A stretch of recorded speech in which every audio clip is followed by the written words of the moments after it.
ನಮಸ್ಕಾರ ಎಲ್ರಿಗೂ, welcome back to my channel. ಇವತ್ತು ನಾನು ಆಂಧ್ರ ಸ್ಟೈಲ್ನಲ್ಲಿ ಟೊಮೆಟೊ ಉಪ್ಪಿನಕಾಯಿ ಮಾಡೋದನ್ನು ತೋರಿಸ್ತಾ ಇದ್ದೀನಿ. ಮೊದಲಿಗೆ ಒಂದು ಬಾಣಲೆಗೆ ಒಂದು 50 ml ಅಷ್ಟು ಎಣ್ಣೆನ ಹಾಕಿ 1 kg ಅಷ್ಟು ಟೊಮೆಟೊನ ತೊಳೆದು ಒರೆಸಿ ಹೆಚ್ಚಿ ಹಾಕೋತಾ ಇದ್ದೀನಿ. ಟೊಮೆಟೊನಲ್ಲಿ ಸ್ವಲ್ಪನೂ ನೀರು ಇರಬಾರ್ದು, ಆ ರೀತಿ ಚೆನ್ನಾಗಿ ಒರೆಸ್ಕೋಬೇಕು, ಇಲ್ಲಾಂದರೆ ಬೇಗ ಹಾಳಾಗಿಬಿಡುತ್ತೆ. ಈಗ ಇದಕ್ಕೆ ಒಂದು ಹಿಡಿಯಷ್ಟು ಹುಣಸೆ ಹಣ್ಣನ್ನು ಹಾಕ್ತಾಯಿದ್ದೀನಿ. ಈಗ ಟೊಮೆಟೊ ಮತ್ತು ಹುಣಸೆಹಣ್ಣು ಚೆನ್ನಾಗಿ ಮೆತ್ತಗಾಗೋ ಹಾಗೆ ಬಾಡಿಸ್ಕೋಬೇಕು. ಟೊಮೆಟೊ ಇಲ್ಲಿ ನೋಡಿ ಚೆನ್ನಾಗಿ ನೀರು ಬಿಡ್ತಾ ಇದೆ, ಈ ನೀರೆಲ್ಲ ಹಿಂಗೋ ಹಾಗೆ ಬಾಡಿಸ್ಕೋಬೇಕು. ನಾನಿಲ್ಲಿ ಸುಮಾರು ಒಂದು 15 ನಿಮಿಷಗಳ ಕಾಲ ಬಾಡಿಸ್ಕೊಂಡಿದ್ದೀನಿ. ನೋಡಿ ಹುಣಸೆ ಹಣ್ಣು ಸಹ ಚೆನ್ನಾಗಿ ಕರಗ್ತಾ ಬರ್ತಾ ಇದೆ.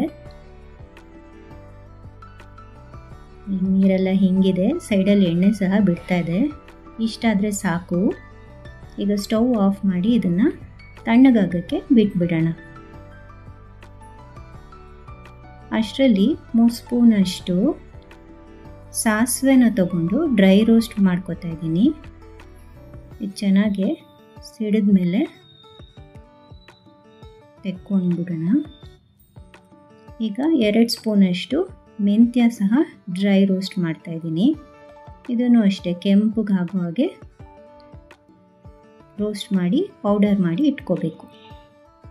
ಈಗ ಒಂದು ಮಿಕ್ಸಿ ಜಾರ್ಗೆ ಆಗಲೇ ಬಾಡಿಸಿ ತಣ್ಣಗಾಗೋಕೆ ಇಟ್ಟಿದ್ವಲ್ಲ ಟೊಮ್ಯಾಟೊ ಮತ್ತು ಹುಣಸೆಹಣ್ಣು ಪೇಸ್ಟು, ಅದನ್ನು ಹಾಕಿ ಪಲ್ಸ್ ಗ್ರೈಂಡ್ ಮಾಡ್ಕೋಬೇಕು.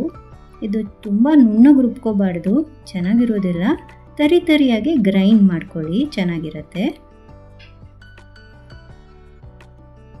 ಈಗ ಇನ್ನೊಂದು ಬಾಣಲೆಗೆ ಒಂದು 100 ml ಅಷ್ಟು ಎಣ್ಣೆನ ಹಾಕಿ ಸಾಸಿವೆ, ಜೀರಿಗೆ ಮತ್ತು ಒಂದು ಜಜ್ಜಿದ ಬೆಳ್ಳುಳ್ಳಿನ ಹಾಕಿ ಫ್ರೈ ಮಾಡಿಕೊಂಡು ರುಬ್ಬಿರೋಂಥ ಟೊಮೆಟೊ ಪೇಸ್ಟನ್ನು ಹಾಕಿ ಚೆನ್ನಾಗಿ ಹುರಿದ್ಕೊಳ್ಳೋಣ. ಈಗಿಲ್ಲ ನಾನು ಒಂದು ಕಪ್ಪಷ್ಟು ಮೆಣಸಿನ್ಕಾಯಿ ಪುಡಿನ ಸೇರಿಸ್ತಾ ಇದ್ದೀನಿ. 3 ಸ್ಪೂನಷ್ಟು ಉಪ್ಪನ್ನು ಹಾಕಿ ಮಿಕ್ಸ್ ಮಾಡ್ಕೋತಾ ಇದ್ದೀನಿ. ಈಗ 3 ಸ್ಪೂನಷ್ಟು ಸಕ್ಕರೆ ಸಹ ಸೇರಿಸ್ತಾ ಇದ್ದೀನಿ. ಇದನ್ನು ಅಷ್ಟೇ ಚೆನ್ನಾಗಿ ಸೈಡಲ್ಲಿ ಎಣ್ಣೆ ಬಿಡೋ ಹಾಗೆ ಬಾಡಿಸ್ಕೋಬೇಕು. ಚೆನ್ನಾಗಿ ಬಾಡ್ತಾ ಇದೆ ನೋಡಿ. ಈಗ ಇದಕ್ಕೆ 1 ಸ್ಪೂನಷ್ಟು ಅರಿಶಿನ ಹಾಕೋತಾ ಇದ್ದೀನಿ. ಆಮೇಲೆ ಆಗಲೇ ಫೈನ್ ಪೌಡರ್ ಮಾಡ್ಕೊಂಡಿದ್ವಲ್ಲ ಸಾಸಿವೆ ಮತ್ತು ಮೆಂತ್ಯ ಪೌಡರು, ಅದರದ್ದು ಒಂದು 3 ಸ್ಪೂನಷ್ಟು ಇಲ್ಲಿ ಸೇರಿಸ್ಕೊತಾ ಇದ್ದೀನಿ. ಇಲ್ಲಿ ನಾನೊಂದು 10 ನಿಮಿಷ ಬಾಡಿಸ್ಕೊಂಡ ನಂತರ ಉಪ್ಪಿನಕಾಯಿ ರೆಡಿಯಾಗಿದೆ. ಇದು ಅನ್ನದ ಜೊತೆ ಮೊಸರನ್ನದ ಜೊತೆಗೆ ತುಂಬ ಚೆನ್ನಾಗಿರುತ್ತೆ.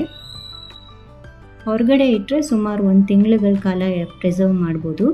ಫ್ರಿಜ್ನಲ್ಲಿ ಇಟ್ಟರೆ ಒಂದು 6 ತಿಂಗಳು ಏನೂ ಆಗಲ್ಲ, ಚೆನ್ನಾಗಿರುತ್ತೆ. ಟ್ರೈ ಮಾಡಿ ನೋಡಿ. Thank you for watching.